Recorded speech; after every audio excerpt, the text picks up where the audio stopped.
Okay. Welcome to the 4th of July holiday edition of Heart to Heart. In light of the holiday, this discussion will be more lighthearted and fun, hopefully. I have prepared for you today a peanut butter and jelly sandwich. A little bit of delicious seriousness between a whimsical starting point and an equally whimsical ending. And maybe even a little levity along the way. So my golden retriever Newton has asked if he could introduce me today. So let me bring him in right now. There he is.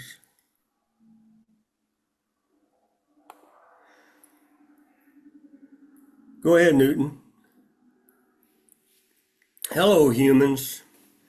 My name is Newton. My dad gave me that name because I'm smart like Isaac and sweet like a fig Newton. And I woof humans. I never met one I didn't like, even if they don't like me or if they're allergic to me. In fact, if they're allergic to me, I like them even more. Sometimes on Sunday morning, I sneak into Dad's office and listen to you people on Heart to Heart. My favorite part is when everybody is quiet, and then I roll over on my back and stick all four paws up in the air and take a nap. It's wonderful. Today, my dad is going to be talking to you about words, their meaning, and their power. I know some words, but not very many, but I can also read my dad's mind. I know action words like sit, stay, come, no, leave it, heel, up, or down. And these are all mostly just suggestions until my dad's voice gets very loud and sometimes he calls me damn it. That means he's serious. Now, my dad is old, but he can still learn new tricks. Lately, when I'm walking my dad in the park and I see another human who needs some extra love, I have taught my dad to let me lay down in the middle of the road and not move until I can say hi to them. Dad calls it throwing out the anchor. And Dad has learned not to try to drag me, and for some reason, he always apologizes when this happens. I also know a lot of food words like breakfast, dinner, food, water, treat, chimkin, ice cream, peanut butter, and bacon, my favorite. And there are fun words like outside, walk, play, ride, car, pool, swim, park, home, nap, and bed. And I also know the words for all my toys, like ball and frisbee, squeaky toy, pull toy, and my very favorite is Spider Monkey. I picked Spider Monkey myself at the store for my 5th birthday last October, and that makes me about 36 years old in people years.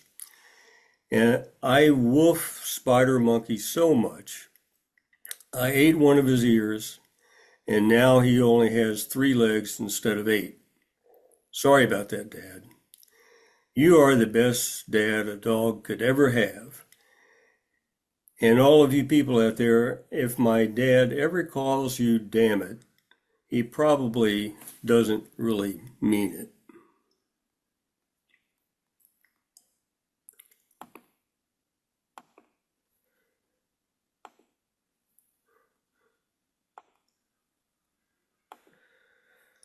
All right. Thank you, Newton, for that wonderful introduction. And we're going to be referring to Newton during this talk today as Professor Newton. And that will become clear to you later as we go through this. So this talk is based on the book Wisdom Codes, Ancient Words to Rewrite Our Brains and Heal Our Hearts. It's written by Gregg Braden, who is an author, scientist, and lecturer.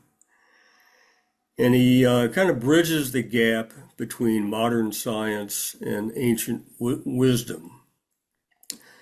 Words not only have meaning, but they also have power to affect both our behavior and our emotions. And the book turned out to be really nothing like what I had expected.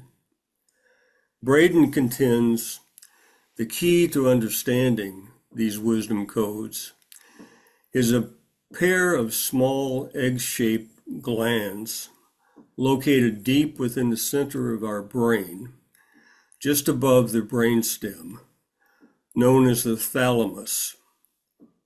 The thalamus is the clearinghouse or the switchboard for almost all of our sensory input, including sight, sound, taste, touch, everything except smell, which uses a different pathway into the brain.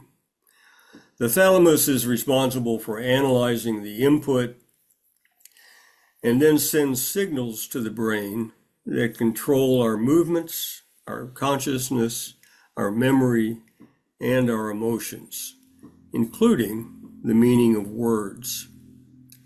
We can think of the thalamus as the translator of the present moment, or as a conductor leading a symphony orchestra of 170 billion brain cells.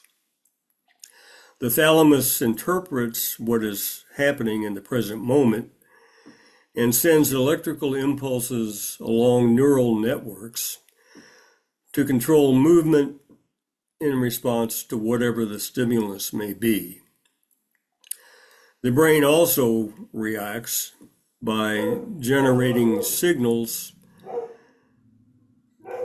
sent to our feeling and emotional centers, what we might call our heart space, that may be either positive or negative.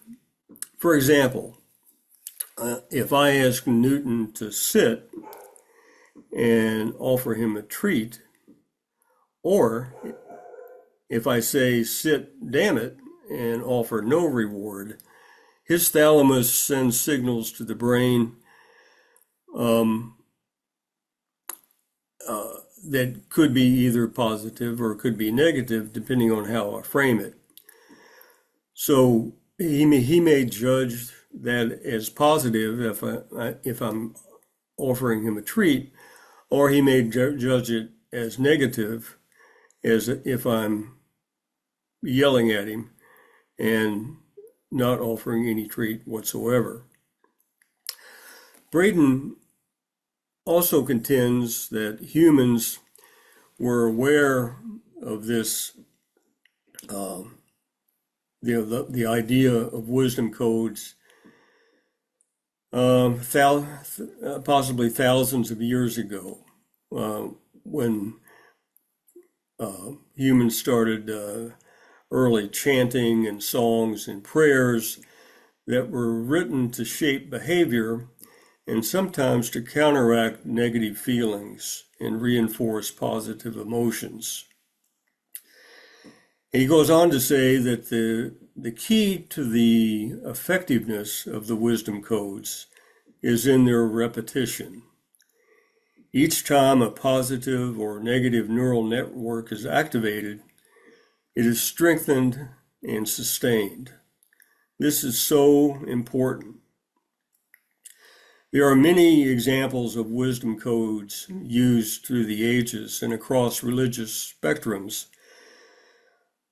And if you came in early, the music today were all examples of the wisdom codes found in different traditions. The earliest written wisdom codes we know about come from the Hindu tradition and can be traced back to um, something called the hymns of the universe that are recorded in the Rig Veda, written in the Sanskrit language about 3,500 years ago. And then the first song that I played this morning um, before the meeting started was comes from the Buddhist tradition, the Om Mani Padme Hum. That comes from 5th century India. And the best translation I've ever seen of that particular chant goes like this: Behold the jewel that resides at the center of the lotus blossom of enlightenment, the source of all wisdom, balanced by the seed of all compassion. Or, as Sharon Ash posted recently on WhatsApp, it's cleansing of body, speech, mind, emotions, subconscious, in the veil of wisdom. Then there's also the Heart Sutra, which comes from 5th century China, with have that wonderful last line of the Heart Sutra: Gate Gate Paragate Parasamgate Bodhisattva. And I love Joe's translation of that. Falling apart, everything is falling apart. Alleluia. Another song that you heard before we got started this morning was the Jewish Shema.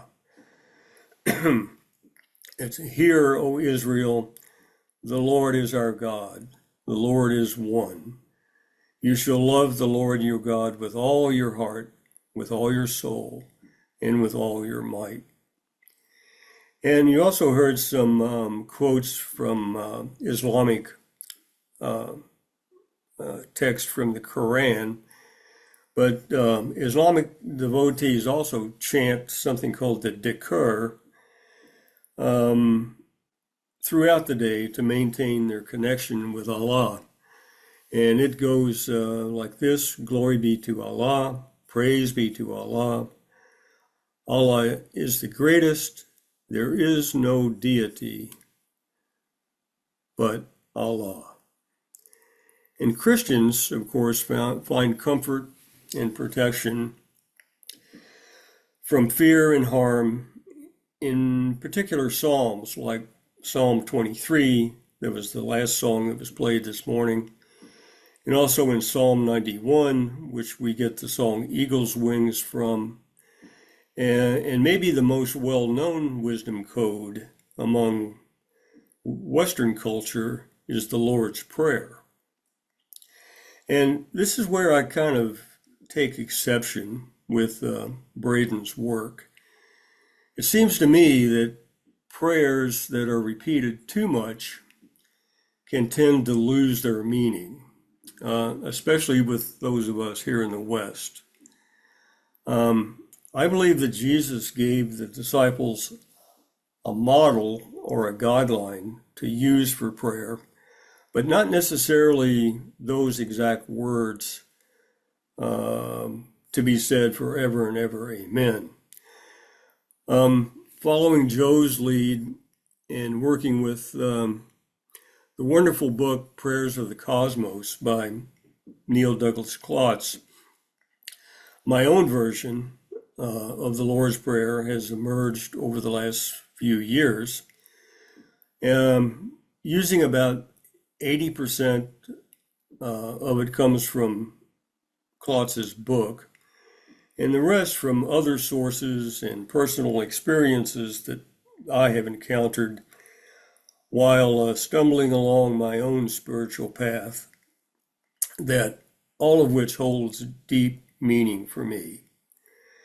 And I think this is an exercise I would recommend everyone to work with to really make that prayer your own personal prayer. Maybe this is a process, we don't have time to do it today, but maybe this is something we could do sometime in the future that would be a good topic for discussion. Mine turned out to be exactly 108 words, so I sometimes use it with a 108 bead mala, and I'd like to share it with you now. The first word I think is really untranslatable from the Aramaic, but it has to do with the birthing of the universe. So here's my version of the Lord's Prayer. Abum, you bring forth waves of shimmering light into existence. Open space within me for your oneness to dwell. Come, day by day, and transform my consciousness, so that my longing here in earth may mirror your desire. Thank you for feeding me with the jelly bread I need for today. Loosen the threads of all my misunderstandings and unforgiveness as I release others into the heart of your infinite mercy. Lead me away from unnecessary distractions and lift the veils that obscure enlightenment. You alone are the jewel, the source, and the seed, awakening the cosmos now and at every moment. May it be so.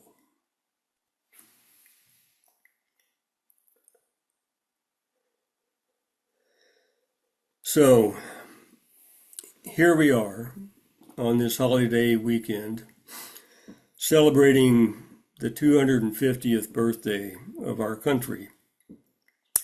I'm sure all of you tuned in to the UFC cage match on the South Lawn a few weeks ago. I had really hoped to see Trump himself in the cage fighting somebody, but instead it was just another in a long series of disappointments. We live in a divided country that desperately needs healing. Professor Newton has had a revelation that he is anxious for me to pass on to you. The professor says, if what you claim about the repetition of positive and negative words is true, then there must be a lot of very stupid humans working and living in that big White House in Washington. And Newton goes on to say that if he were elected our first canine president, on day one, he would change the name of the Department of War to the Department of Peace. Since the Department of War was created, we have seen one conflict after another. Venezuela, Minnesota, Iran, Colombia, Greenland for dog's sake, Mexico, Cuba, what's next? Maybe Trump will decide to declare the entire Western Hemisphere the United States of Trumpistan. WTF? That's doggy language for where's the French fries? And while we're at it, let's create a department of kindness and compassion, teaching people to recognize and alleviate suffering in themselves and in others, encouraging humans to look to look for opportunities to perform small acts of kindness and compassion every day. And maybe a department of healing open to,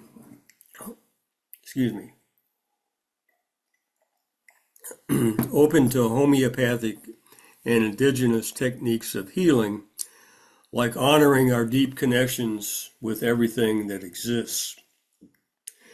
In addition to standard medical practices, let's really step up the funding of research on more effective and affordable treatments and drugs. And how about a Department of Mercy, training people how to truly forgive themselves and others? Or a Department of Interior, focused on developing skills of inner awareness and contemplation. Or maybe a Department of Wisdom, where we can take the left brain information we learn in school and transform it into right brain meaningful actions. Also, we need a Department of Clean Energy, using government funding to focus on radically new forms of clean and efficient, inexpensive power, like hydrogen and nuclear fusion. Also, maybe a Department of Equanimity, focused on providing calmness and balance for all those under stress. And a Department of Dignity, making it possible for all humans to have a living wage, shelter, and affordable health care. The dogs are not even getting the scraps from the master's table. Last month, I saw a local church that had set up a food pantry offering free pet food to anyone who needs it. And if you are a dog lover like me, you may have noticed that dogs spend most of their life focused only on the present moment. They don't worry about the future. They don't dwell on the past. Being in the present moment is the source of their joy, and explains why no matter how long you've been gone, whether it's 5 minutes or 5 days, they always are happy to see you. It also makes them the perfect teacher of unconditional love. So, lastly, Professor Newton is proposing a Department of Unconditional Love, with the resources to allow every household in the country to have a gentle, loving puppy dog, if they want one, to teach humans everywhere the true meaning of love and the responsibility that comes along with it. Then the world will be a much better place. And the Department of Unconditional Love will also have a theme song. Joe, could you cue that up for me, please?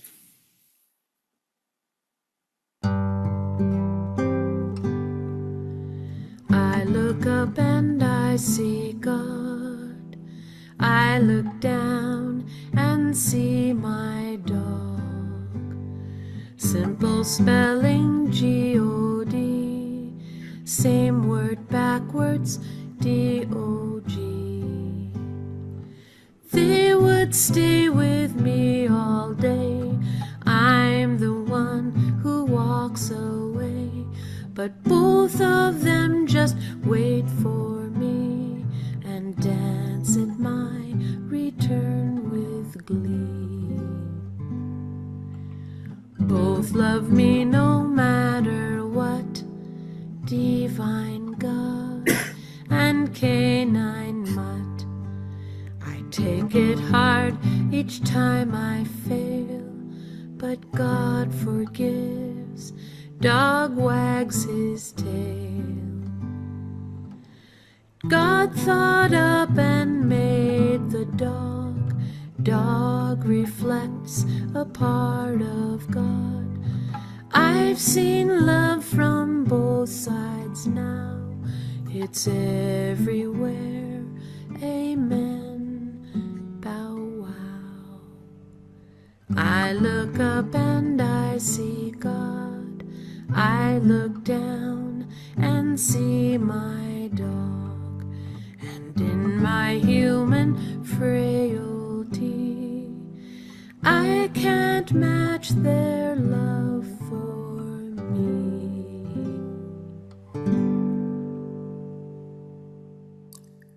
Amen and bow wow. Yes, indeed, words have meaning and power to cause left brain movement and activity and simultaneously create right brain responses of emotion and feelings. The Buddhists say the words are fingers pointing to the moon. They are markers along the path showing the way, or only an outline of the form and substance of what it describes. In Mark Nepo's new book, The Language of the Soul, he says the essence of who we are and the words we use arise from the nameless depth that lives below all names.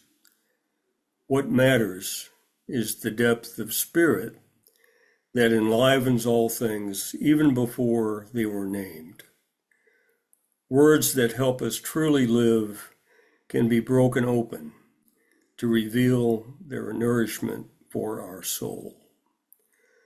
A man once asked Gandhi to give him a message that he could take back to the people in his village. And Gandhi quickly scribbled 5 words on a piece of paper. My life is my message. Your life is your message. If you dwell in love, everyone who meets you just by your presence and by your words, they too will have an opportunity to dwell in love.